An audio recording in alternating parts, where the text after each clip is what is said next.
مولانا عبدالوہاب صاحب یہ بتائیے گا کہ یہ جو ہم نے گفتگو کی کہ قرآن کے حقوق کے باب میں آپ کیا سمجھتے ہیں کہ ایک مسلمان معاشرے پر اور بحیثیت مسلمان ایک فرد پر قرآن کے کیا حقوق ہیں؟ بسم اللہ الرحمن الرحیم۔ قرآن کے حقوق کو حضور نبی کریم صلی اللہ علیہ وسلم نے اپنے ارشاد میں بھی بیان فرمایا ہے۔ آپ علیہ السلام کا ارشاد ہے کہ یا اہل القرآن لا تتوسط القرآن، اے قرآن والو، اہل قرآن یعنی ہمیں مخاطب کیا جا رہا ہے، اس قرآن کو تکیہ نہ بناؤ، وَاتْلُوهُ، اس کی تلاوت کرو، من آناء اللیل والنہار، صبح شام اس کی تلاوت کرو جس طرح تلاوت کرنے کا حق ہے، وفشو، اس کو پھیلاؤ، وتغنو، اس کو خوبصورت آواز میں پڑھو، اور فرمایا کہ اس پر عمل کرو تاکہ تم کامیاب ہو جاؤ۔ تو اس حدیث سے ہمیں 4 حقوق کا پتہ چلتا ہے جو اس میں ایک حق تو ظاہر ہے یہ 4 حقوق وہی پورے کرے گا جو پہلا حق ایمان والا پورا کرے گا۔ اس کے بعد پھر آگے 4 حق ہیں۔ دوسرا حق یہ ہے کہ اس کی تلاوت کی جائے، اور تلاوت اس طرح کی جائے کہ جیسا کہ جیسے تلاوت کرنے کا حق ہے، یعنی اس کے تجوید کے خیال رکھتے ہوئے۔ تیسرا حق یہ ہے کہ اس کو سمجھا جائے، اور چوتھا حق یہ ہے کہ اس پر عمل کیا جائے، اور 5واں حق اس کا یہ ہے کہ اس کو پھیلایا جائے، یعنی اس کی اشاعت کی جائے۔ صحیح۔ اب آپ نے جو کہا کہ اس کے معاشرے پر جو اثرات ہیں، اس حوالے سے دیکھیں قرآن مجید جو ہے یہ اللہ تعالیٰ کی جو کتاب ہے ہدایت کی کتاب ہے۔ یہ قرآن کا آغاز ہی جو سورہ بقرہ سے ہوتا ہے تو اس میں پہلے ہی فرما دیا کہ ھدی للمتقین، یہ ہدایت کی کتاب ہے۔ اب اس کے اثرات ہدایت کے حوالے سے کتنے ہیں اس کا آپ اندازہ میں ایک واقعہ تھوڑا سناتا ہوں کہ یہ غالباً سن 80 کی دہائی کا واقعہ ہے۔ BBC کے ایک ڈائریکٹر تھے جان بٹ، اس کا بیٹا تھا یحییٰ بٹ، وہ وہاں یونیورسٹی میں پڑھتا تھا۔ تو اس کی جب تعلیم مکمل ہوئی تو آخر میں کوئی تھیسس لکھنے تھے، وہ PhD کے یا جو بھی، تو اس کے لیے وہ 3 سال کا اس کو ٹائم ملا کہ تم جو اس کو موضوع دیا گیا وہ یہ تھا کہ تم یورپ کے جو ممالک ہیں وہاں پر جا کر یہ تحقیق کرو کہ پچھلے 10 سالوں میں خالص جو انگریز یورپی لوگ ہیں وہ کتنے مسلمان ہوئے اور کیوں مسلمان ہوئے۔ تو اس نے تمام یورپی ممالک میں گھوما، 3 سال تک لوگوں کے انٹرویو کیے جو خالص انگریز وہاں کے یورپی لوگ تھے۔ صحیح۔ اور 3 سال کے بعد اس نے وہ پوری کتاب ایک مرتب کی اور اپنا تھیسس، تو اس میں اس نے جو کہا تو اس نے کہا کہ یہاں پر جتنے لوگ مسلمان ہوئے تقریباً 13,000 اچھا خالص یورپی جو ہیں، اور 13,000 میں سے اس نے کہا 80% لوگ قرآن کو پڑھ کر مسلمان ہوئے۔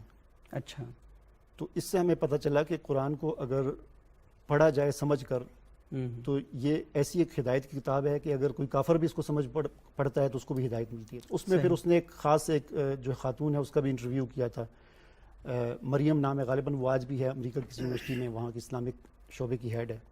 اس نے کہا کہ میں فرانس میں پڑھتی تھی تو اس وقت زمانے میں ریڈیو ہوتا تھا، تو میں ریڈیو سنتی تھی اپنے ہاسٹل میں، تو ایک دفعہ میں نے لگایا کوئی، تو وہاں سے کوئی عجیب سی آواز آ رہی تھی، تو وہ آواز میرے دل کو لگ رہی تھی۔ صحیح۔ تو میں روزانہ سننا شروع ہو گئی، سمجھ نہیں آ رہی تھی کیا، لیکن سنتی رہی۔ آخر کار میں نے معلومات کی کس کی آواز ہے تو پتہ چلا کہ یہ مسلمانوں کا قرآن پڑھا جا رہا ہے۔ صحیح۔ پھر میں نے وہاں پر کسی ایک مسلمان اسٹوڈنٹ تھا، اس سے رابطہ کیا اور ایک قرآن مجید وہاں کی فرینچ زبان میں منگوایا۔ صحیح۔ اس کو پڑھا، اور پھر اس کو پورے کو فرینچ میں پڑھ کر پھر میرے دل میں ایک خواہش پیدا ہوئی کہ کسی بھی کتاب کو جب تک اس کی اپنی زبان میں نہ پڑھا جائے اس وقت تک جو ہے اس کو صحیح سمجھا نہیں جا سکتا۔ صحیح۔ پھر وہاں سے وہ کہتی ہے میں الازہر میں گئی، وہاں پر 3 سال عربی زبان کا کورس کیا، اور اس کے بعد قرآن کو پڑھا تو قرآن نے مجھے مسلمان کر دیا۔ یہ قرآن کی یعنی اثرات ہیں معاشرے پر کہ اس کو اگر ہم ہدایت کی کتاب سمجھیں اور اس کو سمجھ کر پڑھنے کی کوشش کریں تو معاشرہ جو ہے تبدیلی آتی ہے اس میں۔ صحیح۔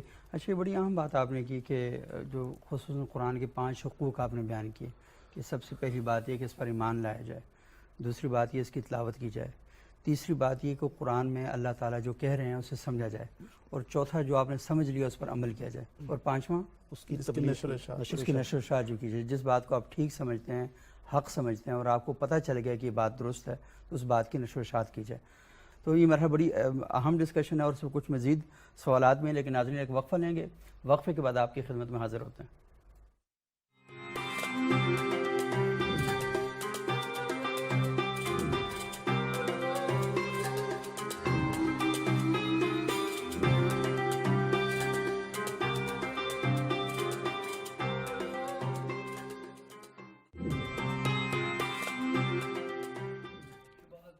ناظرین وقفے کے بعد ایک بار پھر پروگرام میں خوش آمدید۔ آج ہم گفتگو کر رہے ہیں کہ قرآن کے حقوق کیا ہیں، قرآن کی تعلیمات پر مبنی معاشرہ کیسا ہوتا ہے، اور ہمیں قرآن کے ساتھ اپنا تعلق کیسا قائم کرنا چاہیے۔ اور وقفے سے پہلے مولانا عبدالقدوس محمدی صاحب گفتگو کر رہے تھے، بہت زبردست گفتگو کی۔ مولانا عبدالوہاب صاحب، میں آپ سے جاننا چاہوں گا کہ ہمیں ایک عام انسان کو، ویسے عام انسان خاص انسان قرآن کی نظر میں سارے برابر ہیں، لیکن ایک عام آدمی جس نے بہت زیادہ، کیونکہ آپ مدارس سے منسلک ہیں، بچوں کو ہر وقت پڑھتے پڑھاتے ہیں، تو آپ کا تو مکمل کام یہ ہے، لیکن ایک عام انسان کو قرآن کے حوالے سے اپنی ترتیب کیا بنانی چاہیے؟ اس سے تلاوت کے بارے میں کہا گیا نا، آپ نے ایمان تو لایا، اب تلاوت کرنی ہے، اس کی تلاوت میں سمجھنا بھی ہے، تو کیا ترتیب بنائے کہ وہ قرآن کو سمجھ بھی سکے اور روزانہ قرآن کے ساتھ اپنا تعلق قائم بھی رکھ سکے؟ ایک عام انسان کو دیکھیں، اس حوالے سے قرآن مجید میں اللہ تعالیٰ کا ارشاد ہے سورہ حجرات، سورہ قاف، اس میں قمر میں، سورہ قمر میں اللہ تعالیٰ کا ارشاد ہے کہ وَلَقَدْ يَسَّرْنَا الْقُرْآنَ لِلذِّكْرِ فَهَلْ مِن مُدَّكِرٍ، صحیح، کہ ہم نے اس قرآن کو آسان بنایا ہے نصیحت حاصل کرنے کے لیے، کوئی ہے نصیحت حاصل کرنے والا، اور یہ بات 3-4 بار مسلسل وہاں پر ارشاد فرمائی ہے۔ صورت میں ہاں، اب یہ جو قرآن کو آسان بنایا ہے، یہ جو تفہیم ہے، اس کے 2 پہلو ہیں۔ تفہیم کا ایک پہلو یہ ہے کہ قرآن مجید کے اندر سے مسائل نکالنا، ٹھیک ہے، استنباط کرنا۔ تفہیم کا یہ جو پہلو ہے، یہ ہر آدمی نہیں کر سکتا۔ نہیں کر سکتا بالکل، اس کے لیے پہلے کہا جاتا تھا 12-13 علوم جو ہے ان میں مہارت حاصل کرنا ضروری ہے، لیکن یہ پرانی بات تھی۔ اب 12-13 علوم سے مہارت نہیں حاصل ہوتی، اب 20-25 تک وہ تعداد پہنچ چکی ہے، ایسے ہی ہے، کیونکہ آج جدید علوم بھی آ چکے ہیں اس میں۔ تو جب تک یہ 20-25 علوم میں مہارت نہیں ہوگی جس آدمی کو، اس وقت تک وہ قرآن سے مسائل کا استنباط نہیں کر سکتا۔ صحیح۔ جب اس بات کو سمجھنے کے لیے معذرت آپ کی بات کاٹ رہا ہوں کہ آپ نے شیکسپیئر کے ڈرامہ جو ہے نا ان کو پڑھنا ہے، تو آج کل کی جو انگریزی اور شیکسپیئر کی جو دور میں جو لکھا جاتا تھا، تو آپ کو پتہ ہونا چاہیے کہ کن کن علوم کو آپ کو جاننا ضروری ہے۔ تو ایک ڈرامہ جس نے صرف آپ نے انٹرٹینمنٹ، انجوائمنٹ اور سوسائٹی کے بارے میں جاننا ہے، اس کی جب اتنی چیزیں پڑھنی ہے تو وہاں پر بھی آپ کو یہ پڑھنا پڑتا ہے۔ یہ ایک وقت یہ ہماری بھی غلط فہمیاں اس طرح کی ہوتی ہیں کہ وہ سمپل سا حل نکال لیتے ہیں، جی چیزوں کا سادہ سا جو حل ہے وہ ہم نکال کے کہتے ہیں نہیں بڑا آسان ہے بھائی، ایسا ہوتا نہیں ہے۔ بالکل۔ تو یہ تو ایک پہلو ہو گیا۔ تفہیم قرآن کا جو دوسرا پہلو ہے، اس سے نصیحت حاصل کرنا۔ اس اعتبار سے قرآن بہت آسان ہے، اتنا آسان ہے کہ کوئی بھی شخص محض ترجمہ پڑھے تو اس کو اس سے نصیحت حاصل ہوتی رہتی، کیونکہ جنت کا ذکر آتا ہے، دوزخ کا ذکر آتا ہے، عذاب کا ذکر آتا ہے، نعمت کا ذکر آتا ہے۔ یہ والی باتیں جو ہے نا، یہ ہر آدمی کو نصیحت حاصل ہوتی ہے۔ جیسا کہ میں نے وہ واقعہ سنایا، تو اس میں ظاہر ہے وہ جو لوگ قرآن پڑھ کے مسلمان ہوئے، وہ کوئی عالم فاضل تو نہیں تھے نا، ایسے ہی یہاں تک کہ وہ عربی بھی نہیں جانتے تھے، انہوں نے اپنی زبان میں قرآن پڑھا، تو ان کو ہدایت کیسے ملی؟ ان کو ہدایت انہی آیات سے ملی کہ جن میں جنت کا ذکر، واضح و نصیحت ہے، واضح و نصیحت۔ بالکل صحیح۔ تو قرآن کے یہ تفہیم کے 2 پہلو ہیں، تو یہ دوسرے پہلو کے اعتبار سے قرآن مجید نہایت ہی آسان ہے۔ تو اس پہلو کو اگر مد نظر رکھا جائے، ظاہر ہے ترجیح تو اب ہر بندہ، ہر انسان تو یہ نہیں کر سکتا کہ 10 سال مدارس میں جا کر پڑھے، بہت کم لوگ ہوتے ہیں جو جا کر پڑھتے ہیں۔ تو باقی ہر انسان کو، ہر آدمی کو یہ چاہیے کہ وہ قرآن مجید کو ترجمے کے ساتھ ایک رکوع روزانہ پڑھ لیا کرے، صحیح، ٹھیک ہے نا؟ جو بات اپنی طرف سے اس میں کوئی مسائل نہ نکالے، جو بات سمجھ نہ آئے تو اپنے امام مسجد صاحب جو ہیں جہاں نماز پڑھتا ہے اس سے جا کر پوچھ لے کہ اس کا کیا مطلب ہے۔ باقی اس میں جو واضح نصیحت ہے اس سے اس کو ہدایت ملتی رہے گی۔ صحیح۔ اب عام طور پر ہوتا یہ ہے کہ قرآن مجید کو جب ترجمے کے ساتھ ہم پڑھتے ہیں، ایک عام آدمی پڑھتا ہے تو وہ تھوڑا سا بور ہو جاتا ہے۔ اس کی بور ہونے کی وجہ یہ ہوتی ہے کہ اس کے ساتھ دلچسپی نہیں ہوتی، وہ تھوڑی سی اور انداز سے ترجمہ ہوتا ہے۔ لیکن میں نے یہ محسوس کیا اور تجربے سے یہ بات ثابت ہے کہ ایک آدمی اگر مہینہ ڈیڑھ پڑھتا رہے مسلسل نا، اس کو پھر اس کے ساتھ ایک لگاؤ ہو جاتا ہے، اور پھر اس کی وہ نصیحت قائم ہو جاتی ہے، اور پھر اس کو وہاں سے وہ نصیحت حاصل ہونا شروع ہو جاتی ہے۔ صحیح۔ تو یہ بہت ضروری چیز ہے، یہ تعلق قائم کرنا اتنا ضروری ہے کہ قرآن مجید میں اللہ تعالیٰ فرماتے ہیں کہ وقال الرسول یا رب ان قوم اتخذوا هذا القرآن مہجورا۔ قیامت والے دن اللہ کے رسول صلی اللہ علیہ وسلم یہ شکوہ کریں گے، ہم تو یہ امید لگائے بیٹھے ہیں نا کہ اللہ کے رسول ہماری شفاعت کریں گے، صحیح، لیکن کہیں ایسا نہ ہو کہ ہماری وہاں پر شکایت ہو جائے صحیح، کہ میری اس قوم نے قرآن کو ترک کر دیا تھا، چھوڑ دیا تھا۔ اور اسی بات کو حضور علیہ الصلوۃ والسلام نے اپنے ایک ارشاد میں بیان فرمایا کہ من تعلم القرآن وعلقہ لم یتعاہد ولم ینظر فیہ جاء یوم القیامہ، صحیح،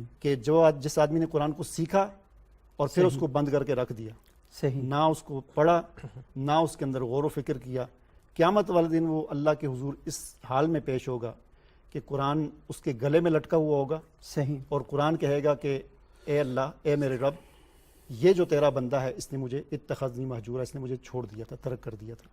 تو یہ تو ہو گیا ترک کا کے نتیجے میں یہ نتائج ہیں۔ لیکن اگر ہمارا اس کے ساتھ تعلق ہو صحیح، تو پھر حضور علیہ السلام نے فرمایا کہ یہ شفاعت بھی کرے گا، قیامت والے دن جو ہے وہ روزہ بھی شفاعت کرے گا آدمی کا اور قرآن بھی شفاعت کرے گا. صحیح. تو تعلق جو ہے یہ بہت ضروری ہے. ترک تعلق کے نتیجے میں جو ہے یہ ہمارے خلاف جو ہے ثبوت بن سکتا ہے. یہ وہاں قیامت میں ثبوت بنے گا اور دنیا کے اندر بھی. اقبال نے کہا نا کہ وہ زمانے میں معزز سے مسلمان ہو کر اور تم خار ہوئے تارک قرآن ہو کر. جی تو قرآن کا ترک کرنا جو ہے اپنے آپ کو ذلت اور پستی میں لے کر جانا.